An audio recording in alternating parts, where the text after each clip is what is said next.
కామెడీకి మీ జబర్దస్త్ దానికి యాక్టింగ్కి ఏమైనా డిఫరెన్స్ కనిపించిందా? పక్కన జబర్దస్త్లో ఓన్లీ కామెడీ చేసేవాళ్ళం, ఇక్కడ అన్ని ఎమోషన్స్ చేయాల్సి వచ్చింది.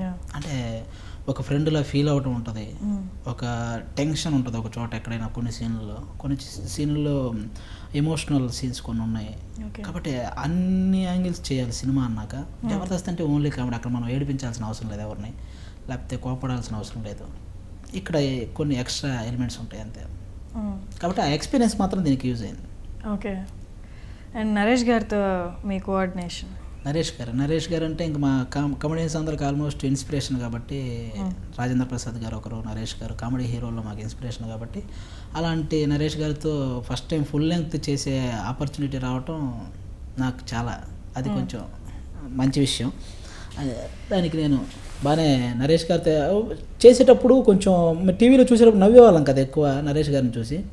టేక్ చేసేటప్పుడు కూడా ఆయన నేను డైలాగ్ చెప్పిన ఎక్స్ప్రెషన్ ఇవ్వగా నవ్వేవాడిని ఆటోమేటిక్గా. యాక్చువల్గా అది ఒక టేక్లో అయిపోవాల్సిన సీన్ 10-15 టేకులు పట్టేది ఒక్కోసారి. ఎందుకంటే నేను అనగానే ఆయన ఒక ఎక్స్ప్రెషన్ ఇస్తారని మైండ్లోకి వస్తేనే నవ్వు వస్తుంది. అలా నవ్వేసేవాళ్ళం కొన్ని సీన్లలో, సరదాగా జరిగిపోయేది షూటింగ్. అట్లా టేకులు ఎక్కువ తీసుకోవడం జరిగింది అది నవ్వడం వల్ల. ఓకే.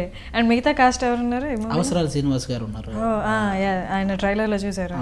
అవసరాల శ్రీనివాస్ గారిది కూడా మంచి క్యారెక్టర్, అది మనం రివీల్ చేయకూడదు, అది థియేటర్లో చూడాలి యాక్చువల్గా.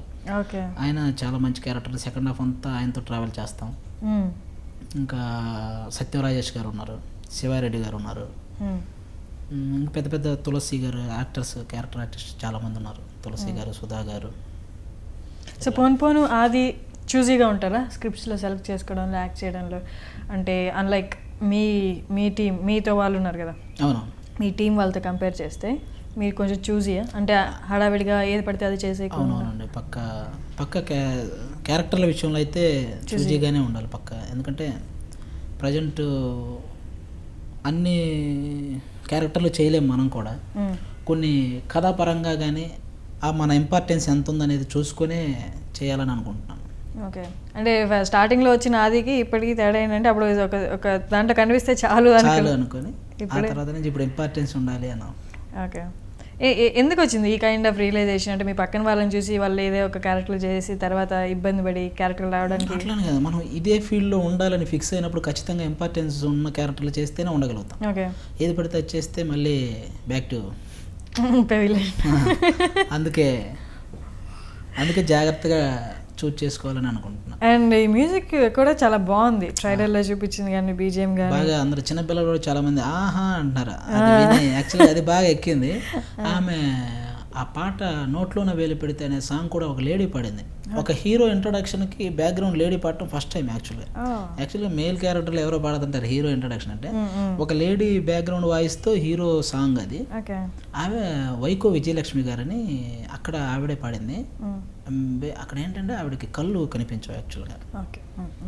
ఒక రికార్డ్ చేసుకొని పక్కన వాళ్ళు ఒకరు పాడితే అది రికార్డ్ చేసుకొని ఒక 5 days ఆమె ప్రాక్టీస్ చేసి ఆ తర్వాత పాడింది తెలుగు యాక్చువల్గా. అలా పాడింది, చాలా బాగుంటుంది సాంగ్. నోట్లోనే వెళ్ళి పెడితేనే సాంగ్. అలాగే ఫీల్ ఉన్న సాంగ్ ఒకటి ఏకాంతం అని ఒక సాంగ్ ఉంది. నరేష్ అన్న ఇప్పటివరకు చేసిన ఆల్మోస్ట్ అన్ని సినిమాల్లో సాంగ్స్ కంటే ఈ సాంగ్స్ చాలా డిఫరెంట్గా ఉంటే చాలా బాగున్నాయి. ఆయన యాక్టింగ్ కూడా కంపేర్ చేసుకుంటే మిగతా మూవీస్ అన్నింటిలో ఎక్కడో ఒక చోట అంటే సేమ్ ఉంది అన్నట్టు అనిపించేది, కానీ దీంట్లో ట్రైలర్లో కానీ కొంచెం ఇన్నోసెంట్గా ఉంటాడు యాక్చువల్గా నరేష్ అన్న. ఇన్నోసెన్స్ అంటే నేను చెప్పింది నమ్మేస్తాడు, అవతల పక్క ఒకటి చెప్పింది దానికి కన్ఫ్యూజ్ అవుతుంటాడు. ఈ చిన్న ఇన్నోసెన్స్తో కూడిన ఎమోషన్ టచ్ ఉంటుంది అనమాట. ఓకే. మీకు ఆయనకి కొంచెం సెంటిమెంట్ సీన్స్ ఉంటాయా ఇందులో? సెకండ్ హాఫ్లో సెంటిమెంట్తో పాటు కలిసిన కామెడీ ఉంటుందండి. సెంటిమెంట్ ఎక్కువ ట్రావెల్ అవుతూ మధ్య మధ్యలో అక్కడక్కడ మన పంచెస్ సేవ పడుతుంటాయి. నైస్.